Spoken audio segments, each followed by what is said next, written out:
सोचो अगर किसी को बेहोश करके रेगिस्तान के बीचों बीच मरने के लिए छोड़ दिया जाए और जब उसे होश आए तो पता लगे कि ना पैरों में जूते हैं, ना पीने के लिए पानी है और ना ही उसके पास खाना है।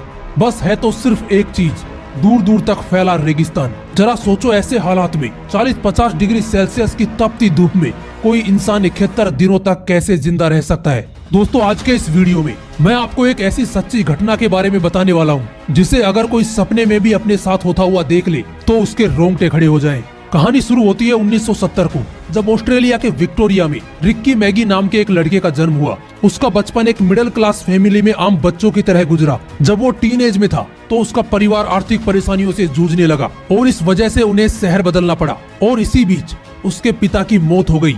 अब रिकी के पास इतने पैसे नहीं थे कि वो अपनी पढ़ाई पूरी कर सके, इसलिए उसने पढ़ाई छोड़कर छोटी सी उम्र में ही नौकरी करना शुरू कर दिया। उसने एक के बाद एक कई नौकरियां की। वो कभी मछुआरा बना, कभी सिक्योरिटी गार्ड की नौकरी की, तो कभी इलेक्ट्रिशियन के तौर पर काम किया। लेकिन अब उसके साथ कुछ ऐसा होने वाला था जो उसने कभी सपने में भी नहीं सोचा था। बात है सन 2006 की। जब वो 35 साल का था तो उसे पश्चिमी ऑस्ट्रेलिया के पोर्टलैंड से एक लेटर आया जिसमें उसे एक सरकारी जॉब ऑफर की गई थी और ये मौका रिकी नहीं छोड़ना चाहता था। इसलिए वो इसे ज्वाइन करने के लिए पूर्वी ऑस्ट्रेलिया से पश्चिमी ऑस्ट्रेलिया के लंबे सफर पर निकल पड़ा। दोस्तों ऑस्ट्रेलिया दुनिया का छठा सबसे बड़ा देश है, लेकिन इसकी 85% पॉपुलेशन समुद्री तट से 50 किलोमीटर की दूरी पर ही बसती है। मतलब कि इसका सेंट्रल एरिया एकदम वीरान है और रिकी इसी रास्ते से अपना सफर तय कर रहा था। तभी उसने बीच रास्ते में 3 लोगों को अपनी खराब कार के पास खड़ा हुआ देखा तो रिकी ने उनकी हेल्प करने की सोची और उन्हें अपनी कार में लिफ्ट दी। लेकिन उन लोगों की बुरी नीयत से रिकी अनजान था। उन लोगों ने रिकी को धोखे से ड्रग्स देकर बेहोश कर दिया।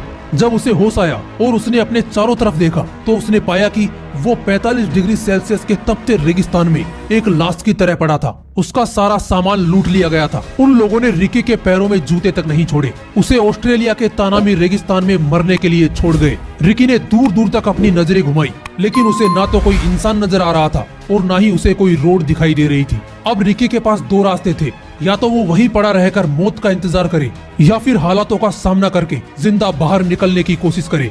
वो कई घंटों तक लगातार एक दिशा में चलता रहा। फिर उसे रेत का एक ऊंचा पहाड़ दिखाई दिया। रिकी ने उस पर चढ़ के देखा तो उसे एक सीजनल नदी दिखाई दी। वो उस नदी के बहाव के साथ साथ चलने लगा। इस बीच वो कई बार बेहोश होकर गिर जाता। दोस्तों उस बीहड़ रेगिस्तान में वक्त गुजारना मौत के आगे दौड़ने के बराबर था, क्योंकि वहाँ पर दिन में तापमान 45 डिग्री सेल्सियस के ऊपर चला जाता और रात में 10 डिग्री सेल्सियस से भी नीचे आ जाता और ऐसे हालात में बीमार होने के चांस 80% हो जाते हैं। रिकी ने वहाँ पर छोटी छोटी गुफाओं में कई ठंडी रातें गुजारी।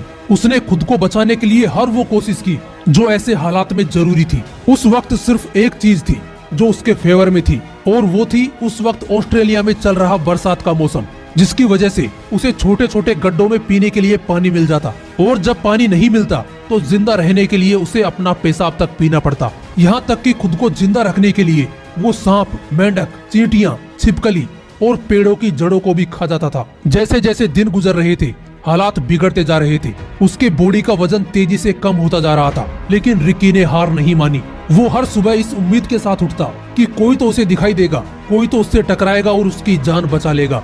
और इसी उम्मीद के साथ वो 71 दिनों तक ऐसे ही भटकता रहा और 72वें दिन वो भटकता भटकता विरिनडूडू कैटल स्टेशन के पास पहुंच गया। वहां पर मार्क क्लिफर्ड नाम के एक आदमी की नजर जब उस पर पड़ी तो वो देखकर हैरान रह गया। ऐसा लग रहा था जैसे कोई कंकाल भटक रहा है, क्योंकि दोस्तों इन 71 दिनों में रिकी का वजन करीब 58 किलो तक कम हो चुका था, जो पहले 106 किलो था। रिकी ने पूरी बात मार्क को बताई और बेहोश हो गया। जब उसकी आंख खुली तो वो हॉस्पिटल में था। दोस्तों तानामी रेगिस्तान दुनिया की सबसे खतरनाक और वीरान जगहों में से एक है, जहां से रिकी का जिंदा बाहर निकलना किसी चमत्कार से कम नहीं था। दोस्तों इस घटना के बाद रिकी ने अपने ऊपर एक किताब लिखी जिसका नाम है लेफ्ट फॉर डेड, जिसके बाद रिकी की जिंदगी पूरी तरह बदल गई। मोरल ऑफ द स्टोरी, परिस्थितियां कितनी भी विपरीत क्यों ना हो, कभी हार मत मानो, उम्मीद मत छोड़ो, क्योंकि जीतने के बाद की जिंदगी पहले से कई गुना बेहतर हो जाएगी। जय हिंद, वंदे मातरम।